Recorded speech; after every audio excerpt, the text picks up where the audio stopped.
આપણા ખેડૂતો માટે સૌથી મોટી સમસ્યા એટલે નીચા બજાર ભાવ. એમાં જ્યારે પણ આપણે કોઈ કૃષિ પેદાશનું વાવેતર કરીએ ત્યારે એના ભાવ ઊંચા હોય અને જ્યારે વેચવા જઈએ ત્યારે ભાવ નીચે આવી જાય ત્યારે ખેડૂતોની જે સ્થિતિ છે એ ચિંતાજનક થતી હોય છે. ભારતમાં જે રીતે કૃષિ બજાર વ્યાપક રીતે ફેલાયેલું છે એમાં આ સમસ્યાનો કોઈ કાયમી ઉકેલ મળવો એક રીતે અઘરો લાગે છે. પણ રાજસ્થાનના ખેડૂતોએ એક એવો પ્રયાસ કર્યો છે કે એ પ્રયાસથી આ સમસ્યાને થોડી હળવી થાય એવી આશા સર્જાઈ છે.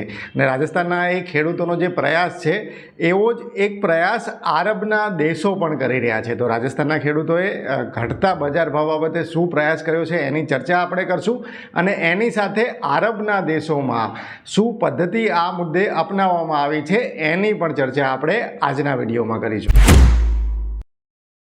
જ્યારે કોઈ પણ કૃષિ પેદાશના ભાવ વધે એટલે કે તેજી થાય ત્યારે એ કૃષિ પેદાશનું વાવેતર વધે છે અને વાવેતર વધે એટલે ઉત્પાદન વધે છે અને ઉત્પાદન વધે એટલે વેચવાલી વધે છે. જ્યારે પણ વેચવાલી વધે તો ભાવ નીચે આવવાની શરૂઆત થાય છે. અને આપણા કૃષિ બજારમાં એક વસ્તુ સૌથી ચિંતાજનક એ છે કે આનું જે હાર્વેસ્ટિંગ છે કે લણણી છે કે કાપણીની પ્રક્રિયા છે એ એક સાથે થતી હોય છે અને આથી વેચવાલી પણ એક સાથે આવતી હોય છે. એટલે કોઈ વાર્ષિક પાક હોય, વર્ષમાં એક જ વખત ધારો કે એનું ઉત્પાદન લેવામાં આવતું હોય, ધારો કે ઘઉં છે તો વર્ષમાં એક જ વખત એનું ઉત્પાદન લેવામાં આવે, 3 મહિનાનો પાક હોય પણ એની વેચવાલી પણ 1-2 મહિનામાં જ થતી હોય. તો એ વખતે જે ભાવ છે એમાં સૌથી વધુ પ્રેશર જોવા મળતું હોય છે અને આ ભાવના પ્રેશરનો સૌથી મોટો જે ગેરફાયદો છે એ આપણા ખેડૂતોને થતો હોય છે. આ સમસ્યાના સમાધાન માટે રાજસ્થાનમાં એક પ્રયાસ થયો છે.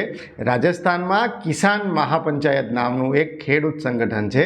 આ સંગઠને એવું નક્કી કર્યું છે કે અમારા સંગઠન સાથે સંકળાયેલા દરેક ખેડૂતો 15 માર્ચ 2025 સુધી નીચા ભાવે રાયડાનું વેચાણ નહીં કરે.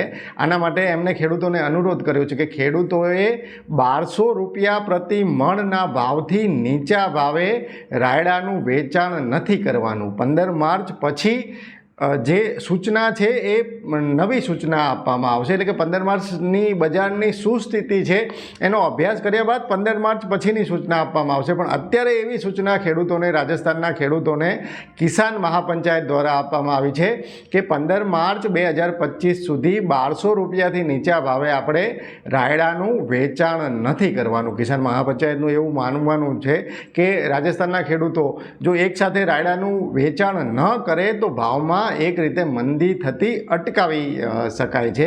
આ સિઝન માટે રાયડાનો ટેકાનો ભાવ 1190 રૂપિયા પ્રતિ મણ જાહેર થયો છે.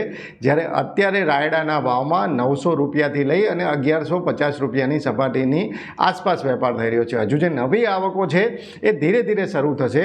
તો એ સ્થિતિમાં અહીંયા એક સાથે વેચાણ ખેડૂતો ન કરે અને એક લેવલથી નીચું વેચાણ ન કરે, એક સમયગાળા માટે આવું સૂચન જે છે એ કિસાન મહાપંચાયત દ્વારા રાજસ્થાનના ખેડૂતોને આપવામાં આવ્યું છે. મારી દૃષ્ટિએ આનાથી ચોક્કસથી એક મેસેજ જે છે એ જે ઉત્પાદકનું સંગઠન છે અને એમને વેચાણ ક્યારે કરવું એ અંગેની એક વ્યૂહરચના છે, એ વ્યૂહરચનાનું અહીંયા આપણને દર્શન થાય છે. અને એક રીતે આ પ્રેરણાદાયી જે છે એ પ્રયાસ છે. આની અસર બજાર ઉપર કેવી થાય છે એ કહેવું બહુ મુશ્કેલ છે, કારણ કે ભારતનું જે કૃષિ બજાર છે એ ખૂબ જ વ્યાપક છે. આથી કોઈ એક રાજ્યના અમુક ખેડૂતો કોઈ નિર્ણય લે એની ઘણી વખત એટલા મોટા પ્રમાણમાં અસર ન થાય. પણ આ પ્રયાસ જો વ્યાપક પ્રમાણમાં થાય, મોટાભાગના ખેડૂતો રાજસ્થાનના જે છે એ આમાં જોડાય તો ચોક્કસથી આનો જે અસર છે એ બજાર ભાવ ઉપર આપણે જોઈ શકીએ. આવો જ એક વ્યૂહરચના આરબના દેશો દ્વારા અપનાવવામાં આવી છે. આરબના દેશો એટલે પેટ્રોલિયમનું ઉત્પાદન કરે, ઓઇલનું ઉત્પાદન કરે, ક્રૂડ ઓઇલનું ઉત્પાદન કરે. એમનું એક સંગઠન છે ઓપેક.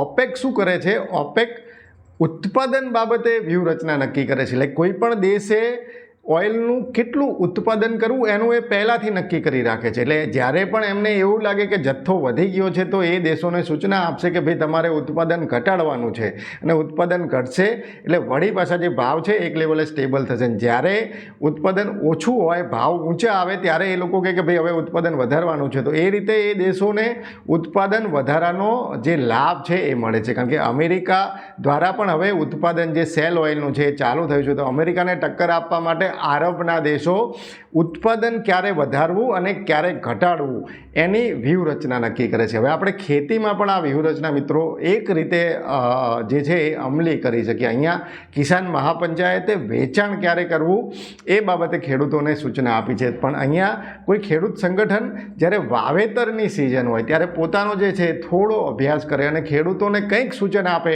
કે આ પાકનું વાવેતર વધે એવું છે, આ પાકનું વાવેતર ઘટે એવું છે. તો એ વખતે સૂચન આપવામાં આવે કે કઈ વસ્તુ વાવવી, કઈ વસ્તુ ના વાવવી, કઈ વસ્તુ વાવવાથી વધુ ફાયદો થઈ શકે, કઈ વસ્તુ વાવવાથી ઓછો ફાયદો થઈ શકે. તો એ જો વ્યૂહરચના આપવામાં આવે તો બજાર જે છે એ ઘણી વખત જે આપણને આર્થિક રીતે બહુ મોટું નુકસાનકારક સાબિત થતું હોય છે એવું ન થાય. ધારો કે ચણા જે છે એ આપણે વાવ્યા ત્યારે 1500 રૂપિયાના ભાવ હતા, અત્યારે 1100 રૂપિયાની સપાટીએ ભાવ આવી ગયા છે. તો આ જે સ્થિતિ છે એ વધુ વાવેતરના કારણે થઈ. આવું જ આપણને તુવેરમાં પણ જોવા મળ્યું ને છેલ્લા 2 વર્ષથી જીરામાં પણ આવું જ આપણને જોવા મળી રહ્યું છે. તો અહીંયા વેચાણ ક્યારે કરવું ક્યારે ન કરવું એ સંગઠિત થઈને જો નક્કી કરવામાં આવે તો ચોક્કસથી બજાર ભાવને વધતા ઓછા પ્રમાણમાં અસર કરી શકાય.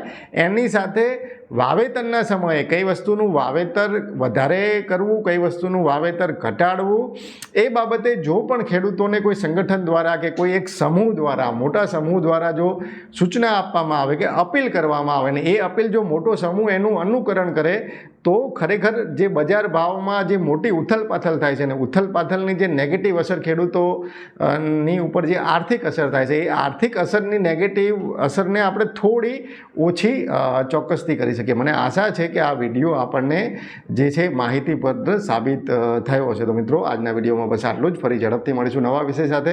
જોડાયેલા રહો એગ્રી સાયન્સ સાથે. જય કિસાન.